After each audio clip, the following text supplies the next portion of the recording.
Cooksy Mob, what's up, my guys? How we doing? Hey, it's an interesting week this week. You need people like me so you can point your fucking fingers and say, that's the bad guy. All three titles are wrapped up. Yes, I know Chase technically has to go out there and make sure Eli doesn't race to win the title, but he's not racing. What's up, everyone? It's Eli. I just want to give you all an update on what's going on right now. Sunday, I was able to get my Achilles all tuned up and fixed at the Vail Stedman Clinic. I was very thankful to get in there right away and get this thing on the road to recovery. Basically at a loss of words right now for what happened and how it happened. And in my mind, it was just a freak deal and just a racing situation, you know. I look back, I barely overjumped that tabletop and was just standing up into that ramp, and I guess the high G load just took a little too much for my Achilles there, and I don't know. I honestly just put it as a freak deal. I've overjumped into plenty other jumps just as hard, if not harder, and have been totally fine before. So I hate to break it to everybody, it's over. Championship's done.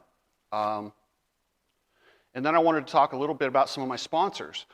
I cracked up last video. So I've brought on a new sponsor called Strapped MX. It's a goggle company. They use the same platform as a lot of the other goggles out there, 100%, Fly. A lot of the goggles use the same manufacturer, so they're the same lenses, same tear-offs, but they're doing something a little different, and they're putting messages on the goggle straps. And a lot of you guys are like telling me I'm getting political because I'm promoting this goggle strap company, or this goggle company, Strapped.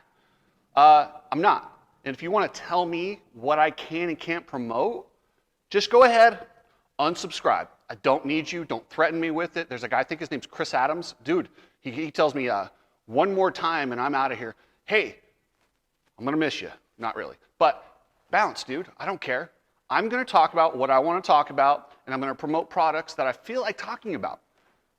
You don't have to buy the products. You don't have to like the products. You can fast forward through any of those, but don't tell me and threaten me with your subscription that I'm going political. This channel is not a fluff channel. You might want to go to Racer X or Vital or one of those floofy channels that plays by the rules. I don't. I do what I want, when I want, and if you don't like it, don't subscribe. So with that said, today's episode is going to be a little bit different. I'm going to go, right now, we've got what, 3 factory riders available? We got Roxon, Sexton, Cincerillo, maybe Colt Nichols. So there's 4 guys. 4 guys in Salt Lake. We've talked about for the longest time how privateers are screwed. They don't have an opportunity to make a living.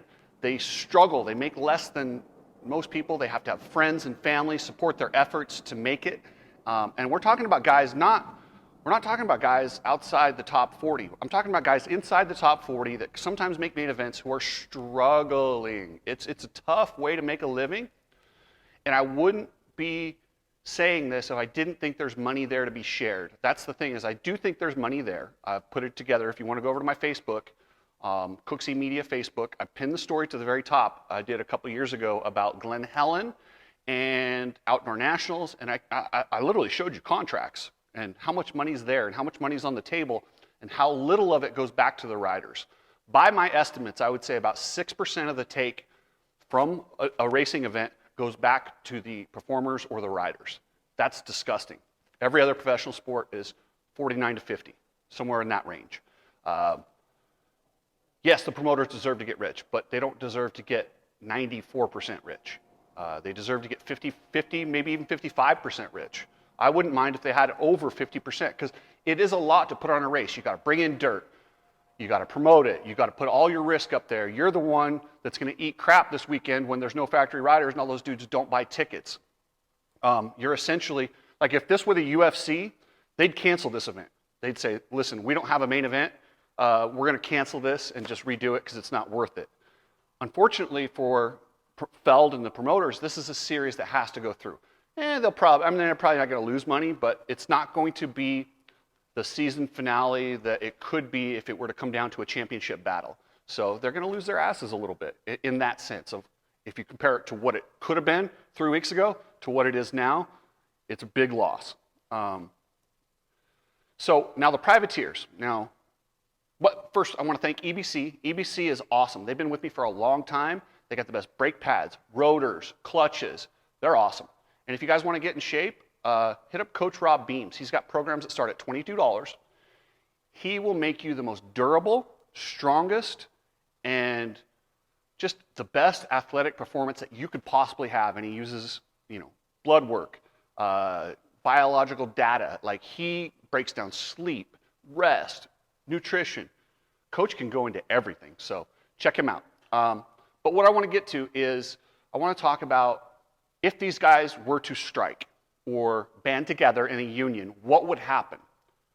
This will never happen, guys. This is just fiction. This is me telling you what I think would happen if all the guys, let's hypothetically say, and I'll just throw a guy's name out there who's a kind of a privateer hero. I don't even know if he's really a privateer this year, but Kyle Chisholm. Let's say Kyle Chisholm rallies everybody and says, hey guys, let's all not race until they give us this, this, and this. And then Saturday comes up and everybody lets Feld know they're not riding. Feld's going to freak out. And the first thing they're going to want to do is they're going to want to break up the union or association or whatever you want to call it. So they're going to put out, they're going to say, anyone who comes over and races, guess what? You guaranteed 10,000 tonight. And that's how they're trying to, that's one of the things they'll do to separate everybody. And guess what? We're all, like motocrossers, they are spineless. Listen, they're courageous when it's on the track. Off the track, when it comes to bullying, business tactics, they suck. Riders are the worst in the world. They will stab each other in the back.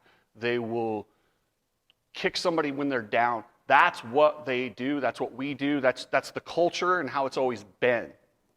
But they need to understand.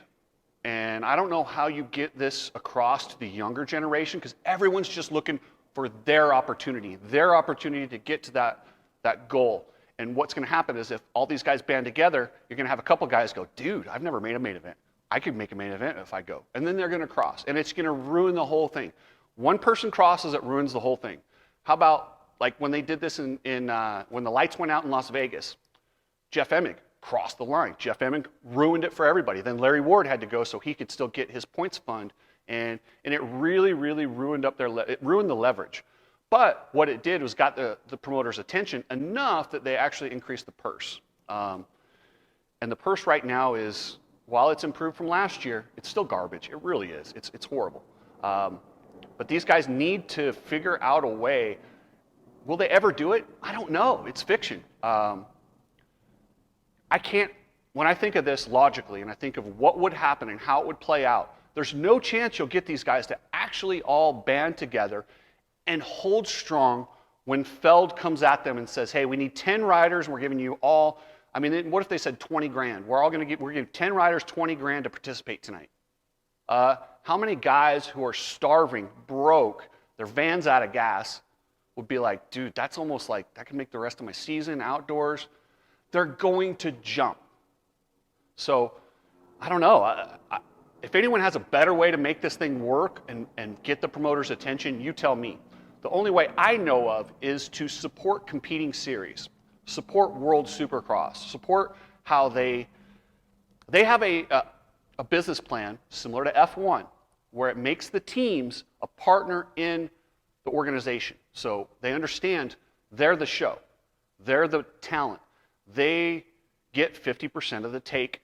They get a large chunk of change from the series to keep them going because they're all, I mean, listen, if you don't have riders, you just have fireworks and a dirt lot. Like, I don't know what else we've got. It doesn't, if you want to know how important the riders are, look at the ticket sales this weekend. Now that we know it's wrapped up and there's not much to race for and Tomac's not going to be there, Webb's not there, Anderson's not there. Like, there's some big hitters that are out and that's what we come to see. But there's no race without all the riders. It's a program, and these guys on the top need to understand. Yes, they can't do it because they have $1 million contracts with the manufacturer. And the manufacturer says, if you walk, I will cut your $1 million contract.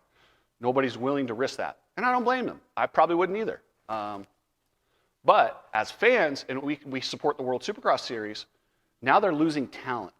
And now they're going to have to raise the level over here to match it.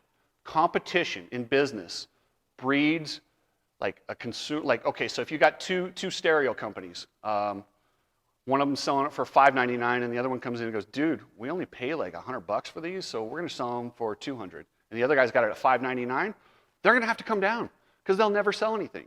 It's basic market strategy, and by supporting World Supercross, we're forcing them to compare and raise the level and lower it for the consumers, which is us. So, but anyway, guys, that's my story today. Check out Strapped Goggles. They are awesome. They're a good company. Like I said, it's a good goggle, good company, and yeah, so they got some political messages on there. So what? If you don't like them, don't buy them. And then, check out Epic Garage Designs, guys. Epic Garage is awesome. Epic Garage has some of the coolest stuff. If you want to make your garage into the ultimate storage place that looks cool, looks like a factory team, check out Epic Garage Designs website.